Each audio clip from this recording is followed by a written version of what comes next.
So when did you start working here? Well, actually in the British Council about 3.5 years ago, but I've been in Spain now for 4 years. Okay.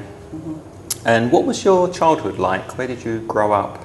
Oof, that's a difficult question because we moved around quite a lot because of my dad's job. I would say all around the north of England, but I was born in Whitehaven, which is near the Lake District, kind of Carlisle. That's a beautiful area. Yeah, it's really nice. I don't know much about it because we moved almost within 6 months of me being born, and I've never revisited Whitehaven. So where did you really grow up? So my childhood was in Leeds, okay, which is obviously in the north of England, and I lived in Leeds until I was 10. And then at the age of 10, then we moved to Liverpool. And so I stayed in Liverpool until I was 18, and then I left and I went to university in Newcastle. Okay, so what was it like growing up in Liverpool? Because your teenage years were in Liverpool. Yeah. Was it a fun place to be? Yeah, I think when we moved to Liverpool, it was a very bad time for the city because it was post Thatcher. There was a lot of unemployment. The city was quite depressed. So I remember quite distinctly my mother saying, "I don't want to move to Liverpool. It's a dump." And it was your dad's job that it took was my you there? dad's job. So, but anyway, I have to say that the city is now unrecognisable. And even if it was having hard times in the very early days when we were there, it was always a fun place to be because it has a big culture of music. The people, even in times of trouble, have a very, very naughty and quite funny sense of humour. Well, the Liverpudlians are famous for their sense of humour. I mean, in any crisis, the first thing they do is to make a joke, and that's the way they are because it's got such a big influence, I think, from Ireland. So the combination of music, crack in the sense of having a good time is very, very strong. So did you grow up in the centre of the city, or in the suburbs? No. I grew up in a suburb of Liverpool, which people from Liverpool would say is posh. Trees. Exactly. So that means, that it has trees, that it's near the seaside, because it's famous actually for the Anthony Gormley statues, the Iron Men. But it's very well connected to the city, so you can be in the centre of Liverpool in 15 minutes by train. So, I mean, most people would be commuting to work, and so certainly in jobs that I had, it was very easy to get into Liverpool. And what did you study at Newcastle? At Newcastle, I studied English literature, because that was always my passion and always what I wanted to do. I wanted to be a writer. And when you left university, did you go straight into teaching? Yeah, I did actually, because in my second year at university, I got a job as an au pair in Venice. And when I was in Venice, I had absolutely no idea what I wanted to do. I just assumed that I would be a teacher because I was studying literature, because I come from a family of teachers, but I had never considered the idea of TEFL. And when I was in Venice, somebody mentioned it to me, and also because I was enjoying so much being abroad, I jumped at the chance to do that because it seemed like, okay, I don't want to teach literature to disaffected teenagers who don't like Shakespeare, but living abroad and teaching language, because as I say, I've always liked writing, and language itself seemed like a compromise. Did you have ambitions to be a writer? Because that's a theme that runs through many teachers' past, that they write creatively in their spare time. Or was that something you considered when you were at university? Writing full-time? No, I think I probably realised, I suppose it was kind of a naive thing that I thought that I could do. To be honest, I still think I could if I had the time, but I don't have very much time. But my mother always encouraged us from being very, very young to write diaries. So I wrote diaries from being about 5 years old. So You've still got them? Yeah. So you could publish them? Yes. So the same. So I have a collection of diaries that dates back to being 5. I don't write them anymore, but it was I think it fostered a feeling of enjoying writing, which is something I'm interested in now with my students, in doing something on diaries and learner diaries, because I think the more you read and the more you write, doesn't matter what you write, the better you become. Absolutely. And the less of a block you have about writing. Okay. So did you speak Italian when you went to Venice? No, not a word. It was very funny because the family were friends of a friend, the Italian family, and I said, okay, does the little girl, who was 7, does she have enough English for us to communicate? And they said, oh yes, don't worry, she's going to be, yes. But when I arrived, she could just about say hello, goodbye. That was about it. So it was it was quite difficult. And how long were you there? 3 or 4 months. Mm-hmm. Because I actually left university a little bit early that term to go to do this job. I mean, it was an incredible experience. It was actually quite difficult, having finished it, to go back to Newcastle.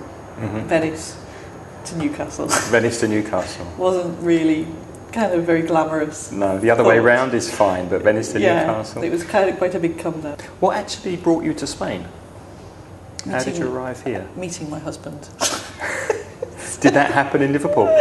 No, because I was very, very busy. I went to Malaga on holiday. I was en route to a yoga holiday, and I met my husband as a holiday romance in Malaga prior to the yoga holiday. And is Pablo from Malaga? No, he's from Granada, but he was working in Malaga. And so he actually moved to Liverpool, to be honest, and he lived with me for 4 years in Liverpool. But being Mediterranean, after those 4 years... Didn't like the rain. For someone from Andalusia, it's not exactly... I would say that he looks on those years with a lot... Now he looks back, and I think probably he would say that he really, really enjoyed those years. But I think that the climate factor... Got him down. Depressed him a bit. Plus, other things happened, and I think I was ready for a change. I'd been back in Liverpool for 10 years. And I thought, well, why not? So what's been the most difficult thing in these last 4 years, adjusting to life here? I think at times finding work. Mm-hmm. Financially, sometimes it's difficult because I think both of us had jobs in the UK and a regular salary that was coming in, whereas here it's sometimes fluctuated. The language, mm-hmm. for me.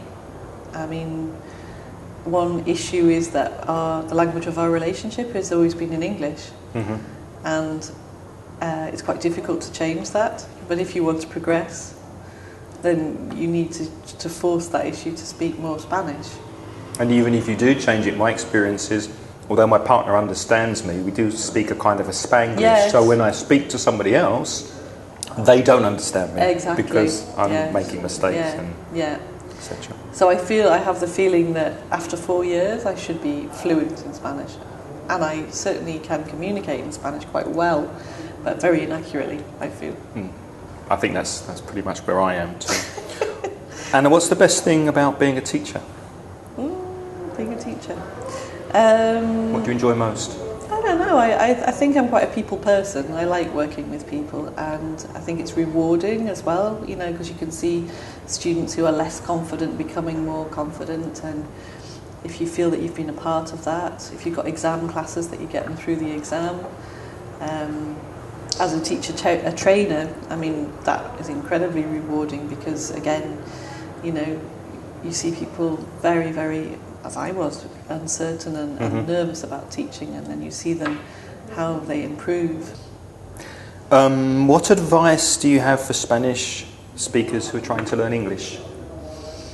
I think don't be afraid. I think sometimes Spanish speakers say, oh, my English is really bad.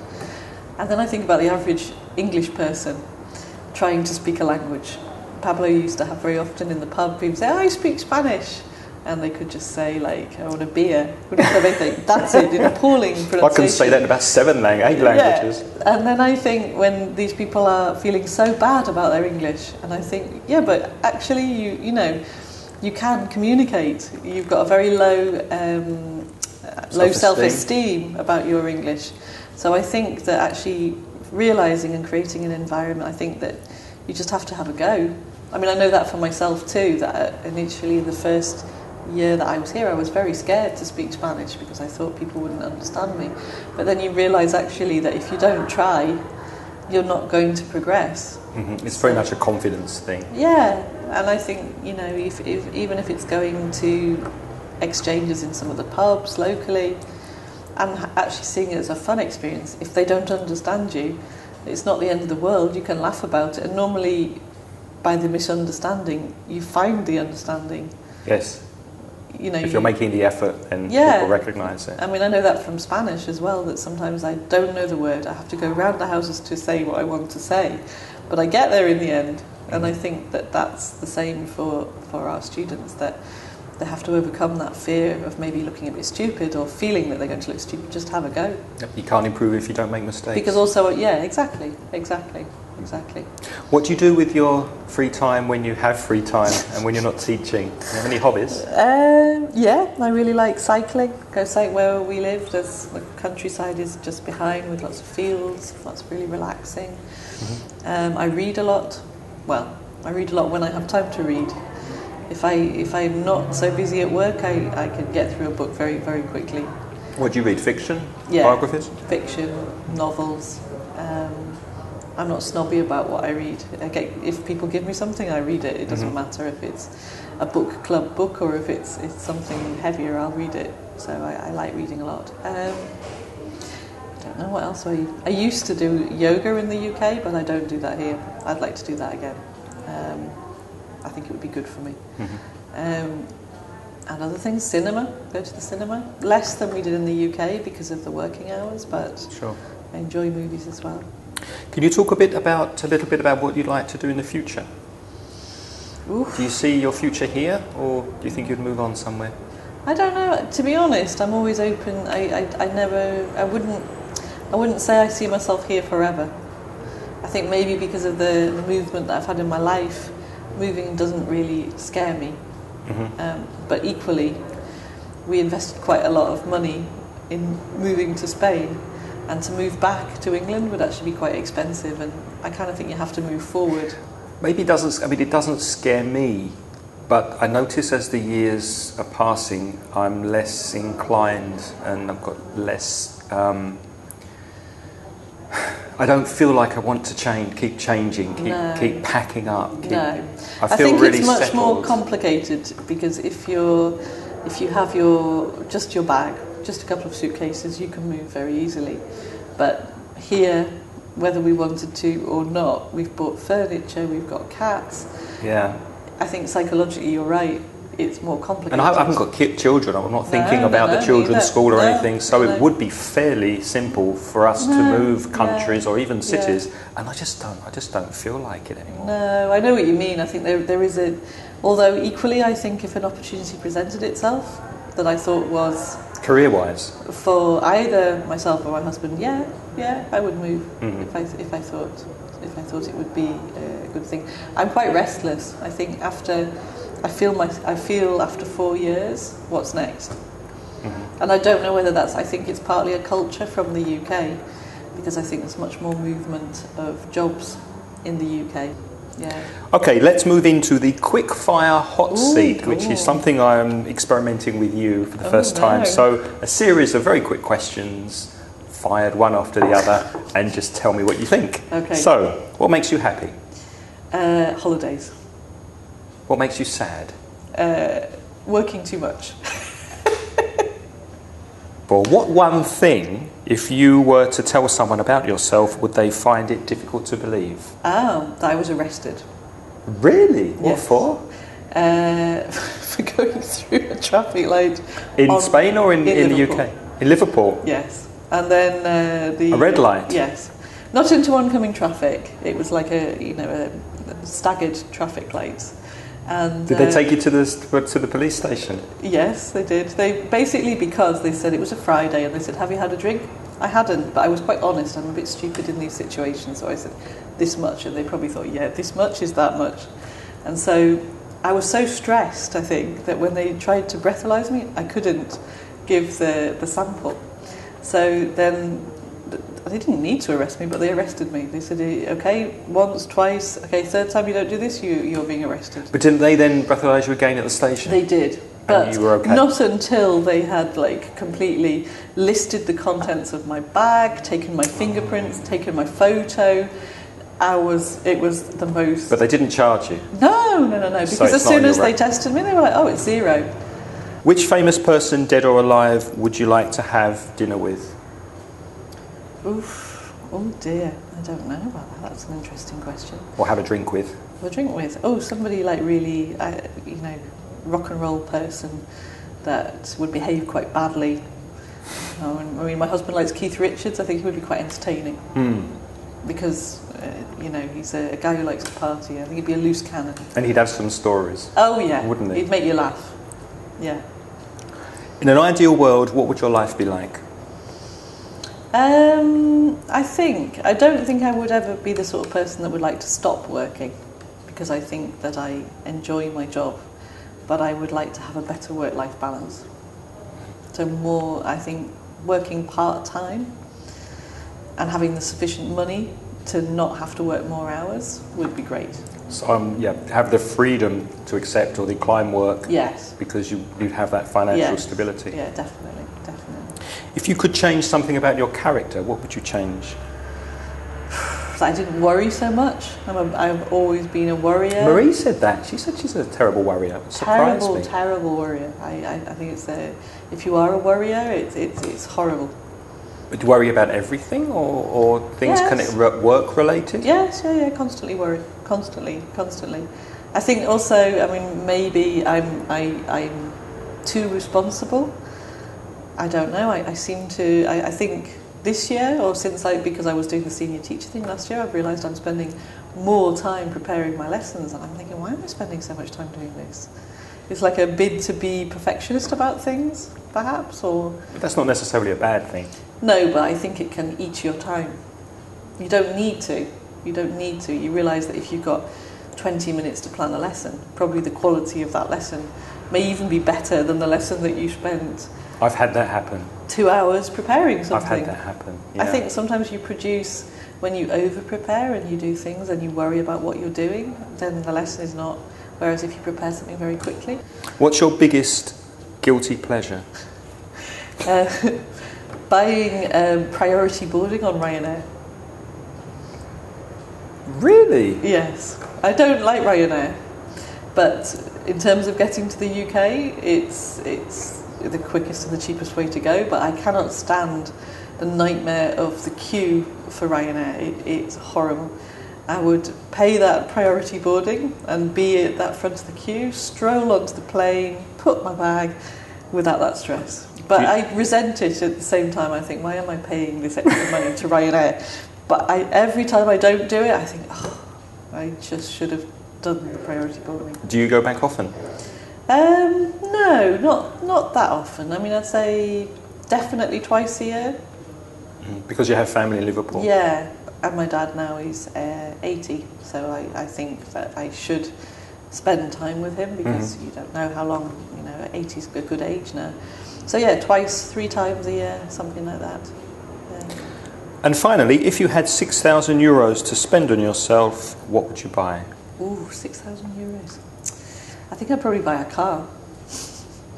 Because, there's lots of things I'd do if I had money, but I think a car, having a small car, would be great, because we have a car, but it's not my car, it's my husband's car. And it worked in reverse in the UK as well. When we were there, he didn't like to drive my car because it was my car, and he was worried about having an accident.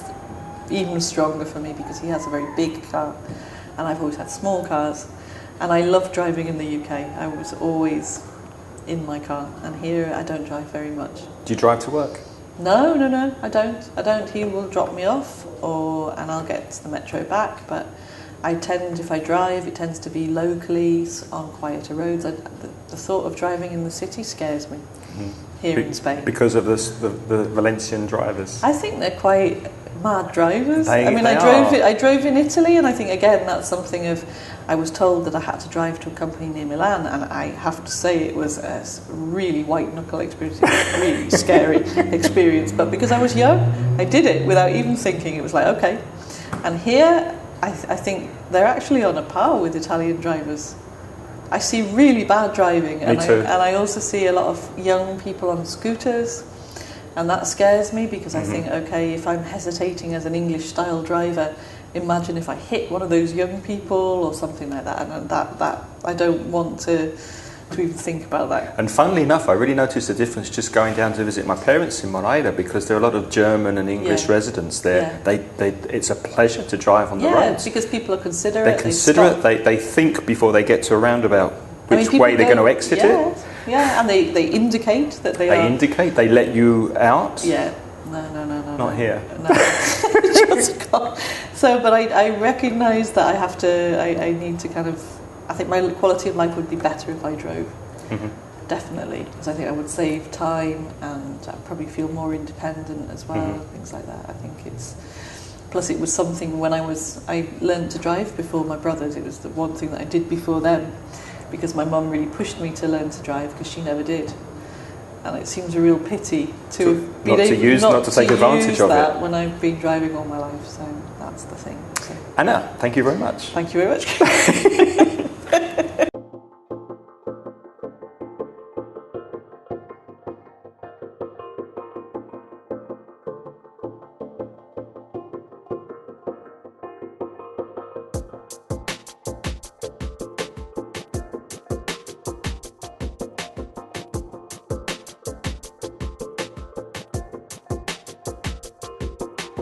I think the climate factor got him down. So plus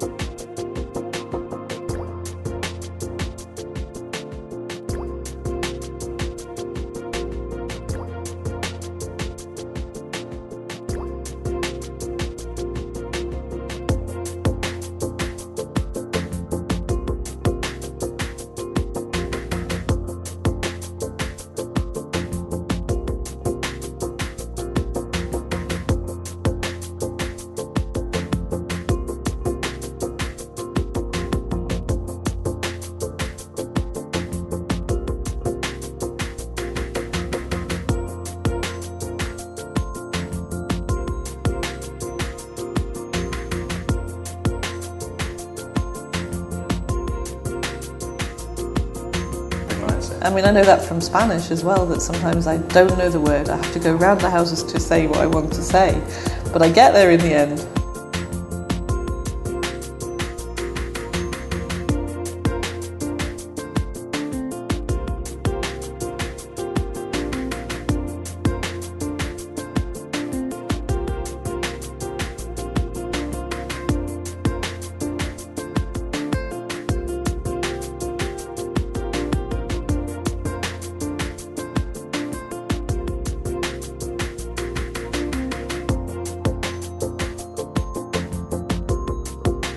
I would pay that priority boarding and be at that front of the queue, stroll onto the plane, put my bag without that stress.